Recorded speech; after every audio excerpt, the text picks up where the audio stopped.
ini yang juga Ya, tentunya membuat kita trauma begitu ya, agak khawatir berkaitan dengan hantavirus Pak Diki ya. Pak Diki mungkin ya. boleh kita mengetahui sebetulnya apa itu hantavirus Pak, dan bagaimana virus ini berbeda dengan virus lain yang dikenal masyarakat seperti COVID begitu ya, Pak Diki mungkin boleh disampaikan, mangga Pak.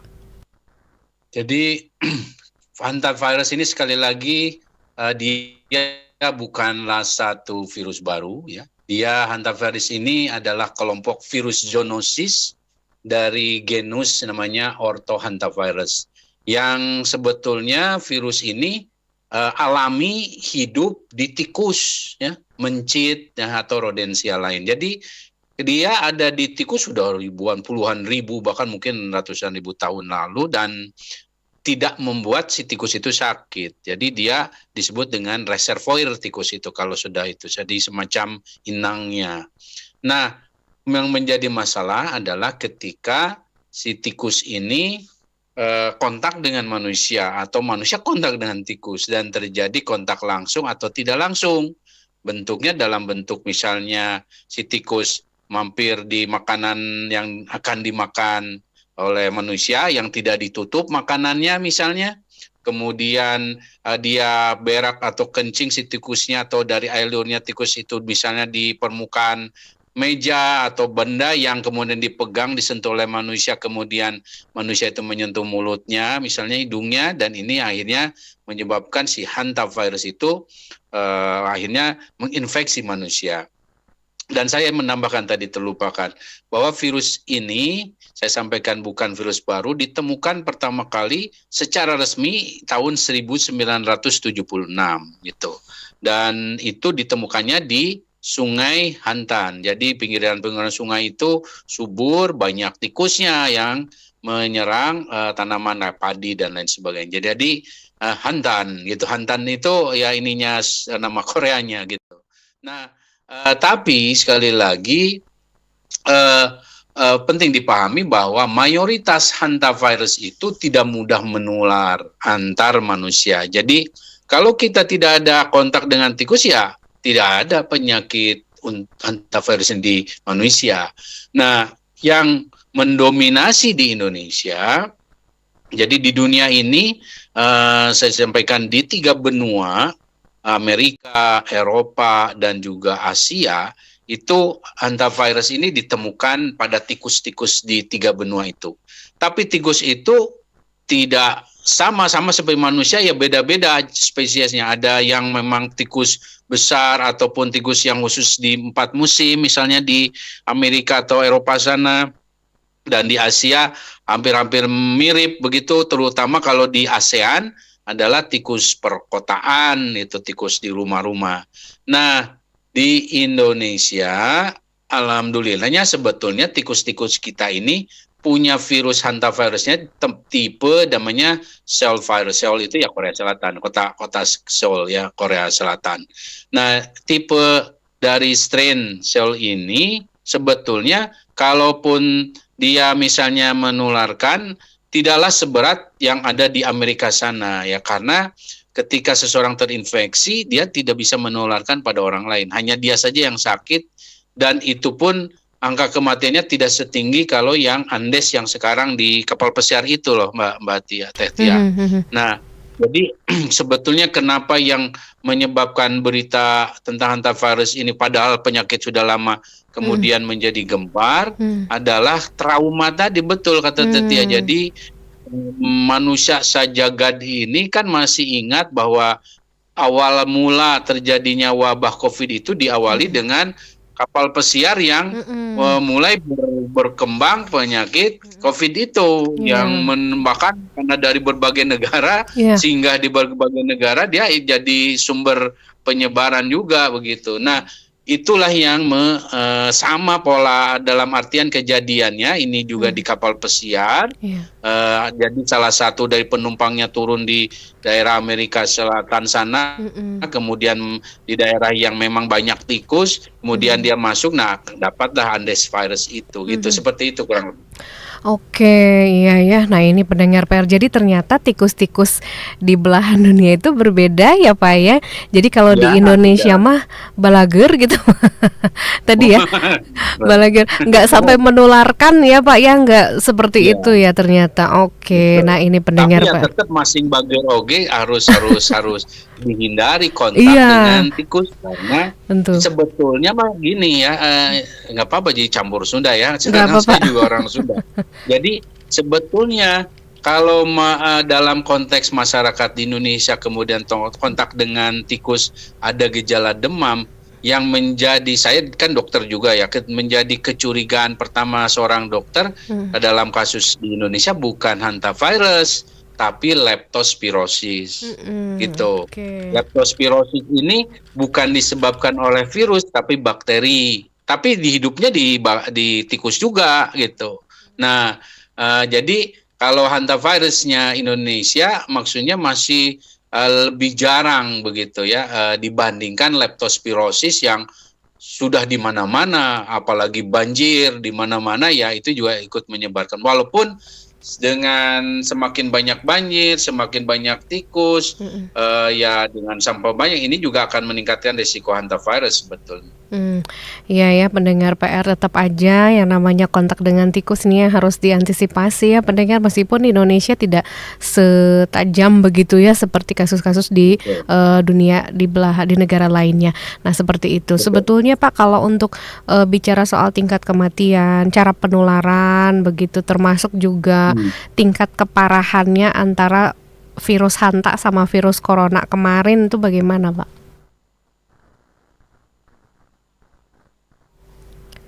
Pak Diki. Ilmu epidemiologi itu, Mhm.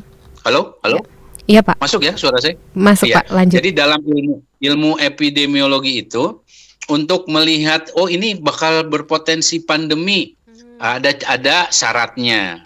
Pertama adalah penyakit atau patogen. Ya, patogen itu adalah ada virus, bakteri gitu ya.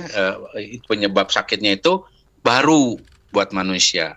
Belum ada sebelumnya. Maksudnya belum ada di manusia. Seperti COVID. Nah, itu begitu ada kasus seperti itu mencurigakan, nah itulah yang berpotensi dan kecurigaan ke arah pandemi. Artinya hantavirus tidak memenuhi syarat itu.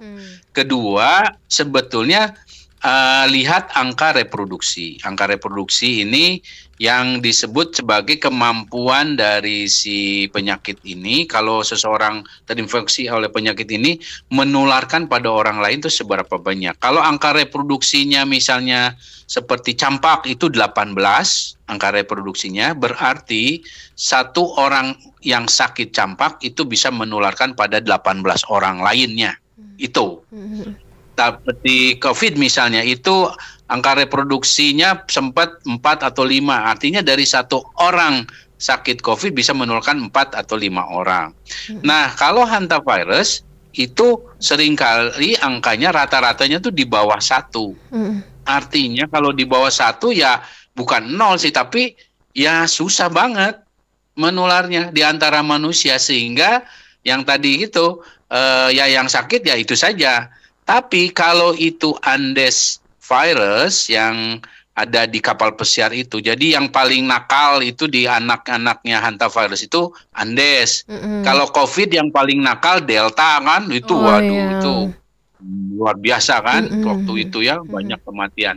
Nah Andes ini bahkan lebih nakal daripada Delta karena kalau misalnya Delta itu angka kematiannya saat itu ya bisa sampai 5% misalnya, ya 5% itu udah tinggi sekali ya untuk konteks ini. Tapi kalau Andes itu bisa sampai 50-60%, paling tidak 40-an%. Artinya 4, 5 atau 6 dari 10 orang yang sakit akan meninggal. Itu Andes. Nah, inilah yang bersirkulasi di kapal pesiar yang saat ini sedang heboh itu ya Iya, iya. di Spanyol sekarang bahkan sedang ditangani. Nah, itu artinya sekali lagi kalau dibandingkan dengan COVID, hantavirus ini tidak semudah COVID untuk menularkan, tapi fatalitasnya atau kematiannya lebih tinggi kalau sampai sakit. Itu. Karena virus hantavirus ini ya bisa menyebabkan kebocoran dari pembuluh darah, gagal ginjal, gangguan paru, ya, shock sampai kegagalan multi organ. Ini yang membuat akhirnya kalau tidak segera ditangani ya kematian akan terjadi. Persis seperti waktu Delta gitu ya. Hanya ya ini mungkin 10 kali lipatnya ya daripada Delta gitu. Oke, sekali lagi Pak Diki, kalau begitu di Indonesia potensi munculnya atau merebaknya kasus hantavirus ini peluangnya kecil begitu atau bagaimana kalau melihat tadi? Kecil ya. Sebetulnya ya, kalau tapi kecil itu kan bukan nol ya, karena ya begini, karena dia perlu reservoirnya kan, dia nggak bisa seperti COVID yang misalnya dibawa orang terus dia berpapasan menular di udara, nggak seperti COVID seperti itu. Dia perlu tikus, ya, tikus yang membawa virus yang bisa lebih mematikan dan menular antar manusia yang disebut Andes itu. Ya, tikusnya harus tikus yang di 4 musim sejauh ini ya. Sejauh ini. Jadi tikus di Indonesia mah musim hujan, musim panas, musim hujan, musim panas. Jadi si Andesnya belum tentu bisa dia hidup di tikus yang ada di Indonesia gitu. Mudah-mudahan begitu seterusnya. Tapi yang namanya virus adalah makhluk hidup seperti bakteri, seperti yang makhluk hidup lainnya yang punya karakter diciptakan Allah itu untuk dia bertahan hidup, survive gitu. Nah, dengan cara apa? Evolusi, mutasi. Nah, inilah yang dikhawatirkan sebetulnya. Jadi artinya supaya tidak terjadi evolusi mutasi itu, ya jangan banyak orang yang sering terinfeksi oleh hantavirus supaya virusnya tidak makin pintar. Karena itu kayak latihan kan, kalau dia masuk ke manusia terus misalnya bisa balik lagi misalnya kan, itu yang dikhawatirkan dan ini membuat mereka menjadi lebih pintar. Nah, tapi sebelumnya saya sampaikan pesan pentingnya.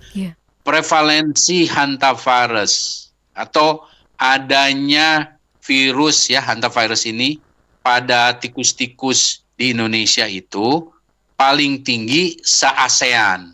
Se-ASEAN. Jadi kalau di ASEAN, Indonesia itu tikus-tikusnya paling banyak yang memiliki hantavirus. Itu jumlahnya sekitar hampir 17,5% atau setidaknya dari 100 tikus 17 membawa hantavirus. Itu paling banyak di Indonesia.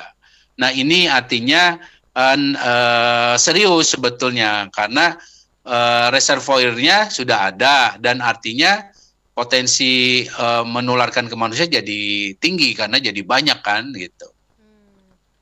Oke, nah ini sebetulnya tadi sudah terjawab ya pendengar PR. Pak Diki mengatakan bahwa ini khawatir kan, masyarakat khawatir ini akan seperti COVID begitu ya Pak.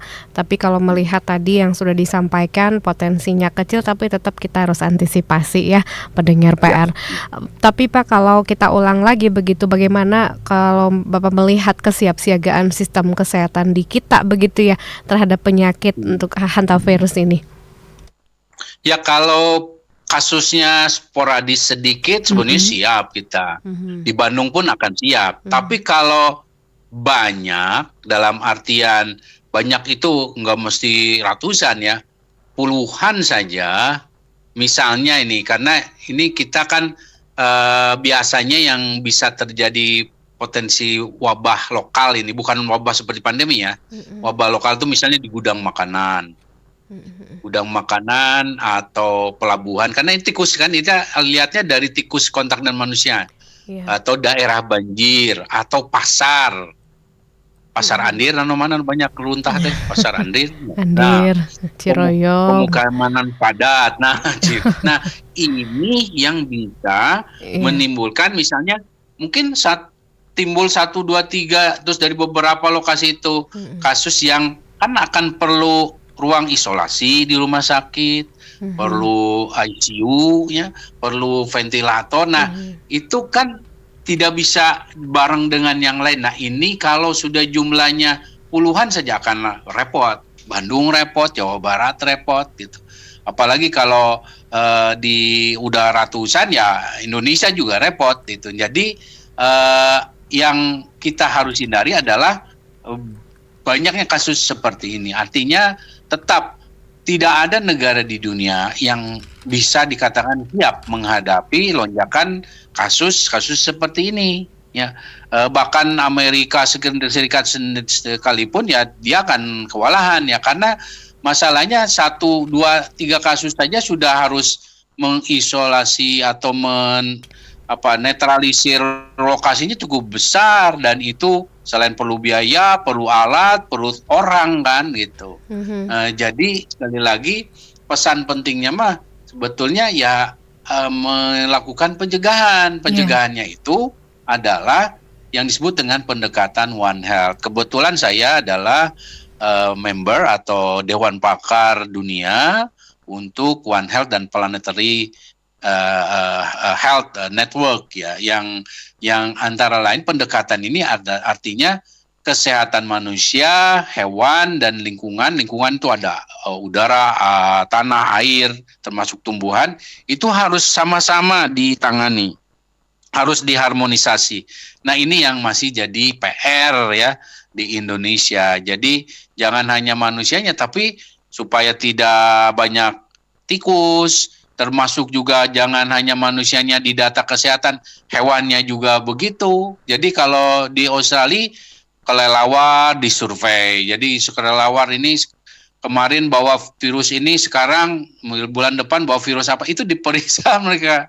Nah, kita pun sebetulnya harusnya begitu, karena kalau tidak ya kita akan mengalami satu kondisi yang melahirkan penyakit baru seperti hanya COVID. Itu bukan hal yang tidak mungkin untuk Indonesia. Ada leuweung naseur keneh ya, kemudian juga kita pembangunannya tidak berwawasan lingkungan, manusianya juga belum sadar atau literasi terhadap kepedulian lingkungan juga. Nah, ini yang akhirnya berpotensi melahirkan ancaman wabah baru. Tapi bukan dari hantavirus ini pada kondisi saat ini ya, bisa yang lain. Betul, luar biasa pendengar, kita sudah dapatkan informasi pentingnya dan pesan penting tadi yang disampaikan Pak Diki Budiman. Pak Diki, menarik sekali inti untuk kita bahas, memang membutuhkan waktu yang cukup lama sepertinya ya, tapi intinya sudah tersampaikan. Terima kasih banyak Pak Diki, ini sudah siap bersiaga di PRFM. Boleh nanti kita lanjutkan perbincangannya Pak Diki sampai di sini. Sehat selalu ya Pak ya. Amin. Oke, hatur nuhun. Assalamualaikum.